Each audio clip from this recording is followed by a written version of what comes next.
episode of Peace Lutheran Evangelical Church's Sermon Podcast. We are so glad you are here.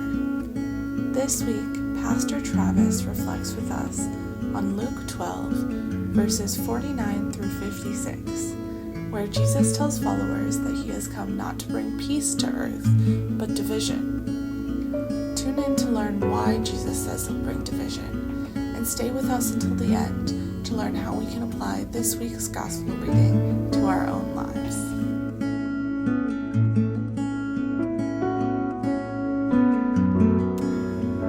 So I really admire people who are really good with science and scientific ideas. My mind and brain don't naturally go that way. I appreciate people who can synthesize everything together.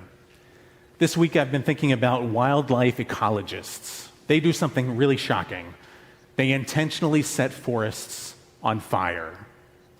They call it a controlled burn, a strategic blaze that clears dead wood so new life can rise from the ash. That's the fire that Jesus is talking about. Not hellfire, not vengeance, but a sacred, necessary disruption that burns away what chokes us.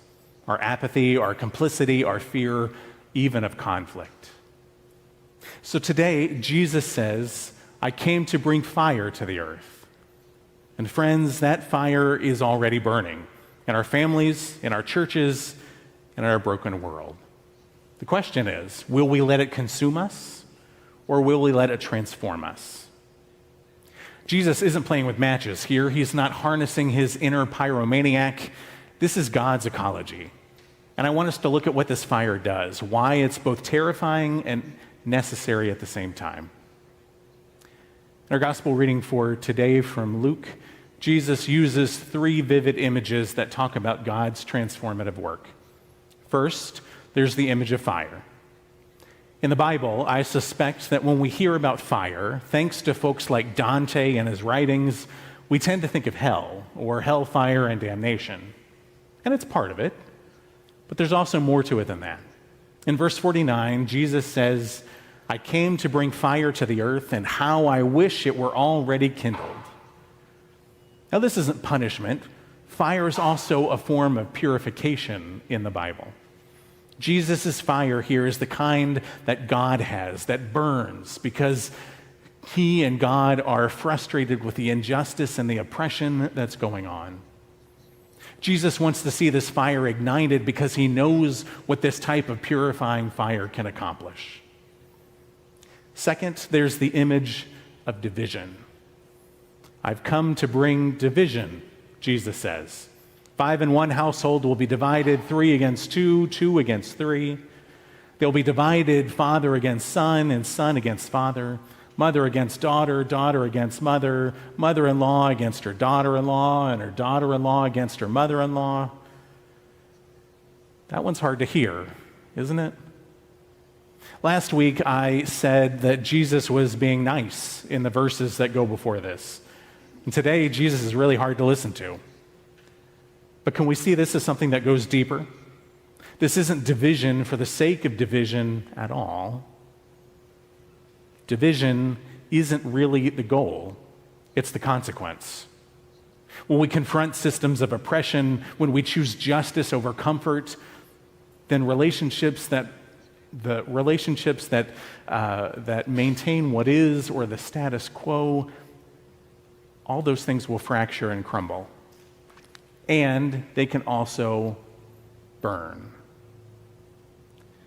The third image that Jesus uses today comes at the end of our passage about the weather. What Jesus is basically trying to say here is that we check the weather app on our phones like 10 times a day, but we ignore the crisis that's right in front of us.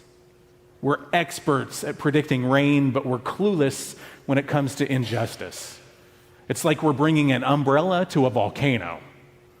We can read the atmospheric pressure spot on, but we refuse to see the moral climate around us. Rising poverty, increasing inequality, and communities torn apart by division and fear. These images aren't three separate teachings, they're three faces of one transformative reality. Understanding this changes everything about how we understand God's work in our world. When we go beyond the surface of what these words are, we discover some really awesome things about how God's grace works in our world. God's fire equals grace in action. This divine flame doesn't destroy what's good. It burns what kills us to free what gives life.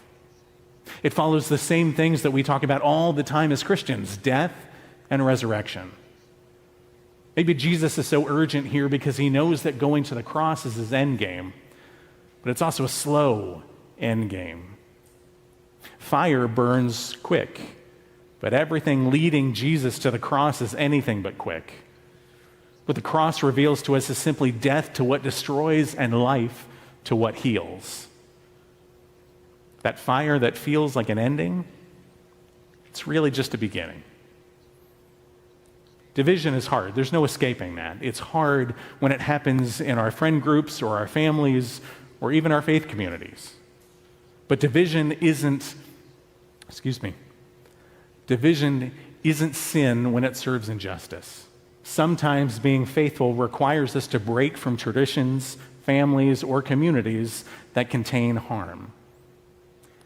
Activist and community organizer Lisa Fithian reminds us, crisis is where change is possible. The discomfort that we feel at division most of the time means transition is at hand. And this may sound really, really weird to you, but we are both arsonist and fuel. We're both arsonist and fuel. And here is the difficult truth. We resist all the time the change that we so desperately need. Part of us loves to cling to what's familiar even though we know that it's killing us. We are at the same time the ones who need burning and the ones who fear the flame. This is the division within us. We want justice, but we resist its cost. We want healing, but we avoid the pain. Dear ones, the fire isn't about God's anger at us. It's about God's refusal to leave us trapped in systems and patterns that diminish our humanity. So where is it that we see this controlled burn happening right now? Where is Jesus' fire already at work in our world, clearing the dead wood so new life can begin? Well, it's in our families. When adult children confront parents about racist comments, when spouses refuse to enable addiction, when we stop predicting toxic behavior as normal, that's Christ's fire creating healthy division so genuine love can grow.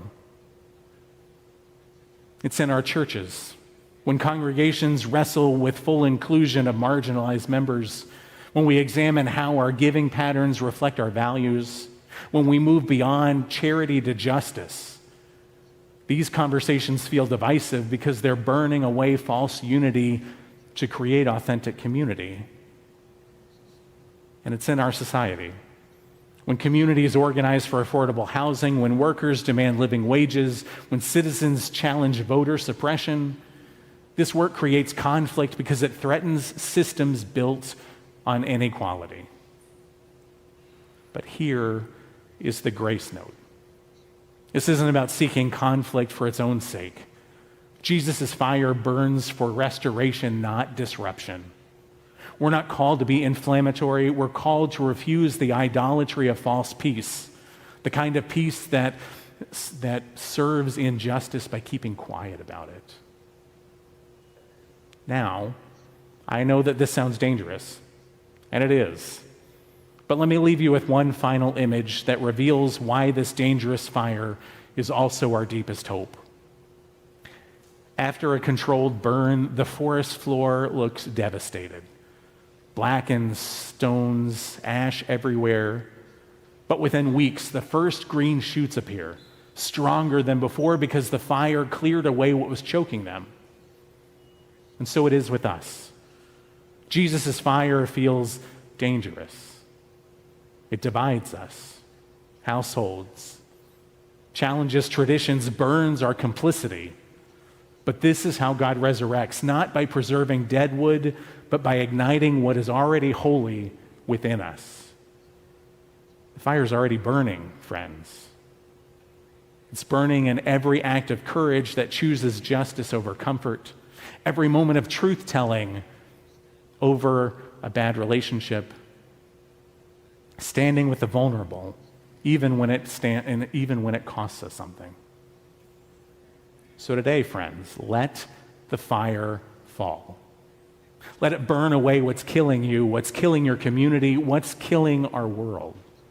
Trust that what rises from the ash will be more beautiful than what came before, because that's how resurrection works, and resurrection is God's specialty. And when the flames feel too hot, when the transformation feels too costly, remember this: the same Jesus who brings purifying fire also bears the sweetest name we know, the name that soothes our fears, even as it sets us free. Amen. That's this week's episode of Peace Lutheran Sermons podcast. Don't forget to join us next week for another episode. Thank you for listening.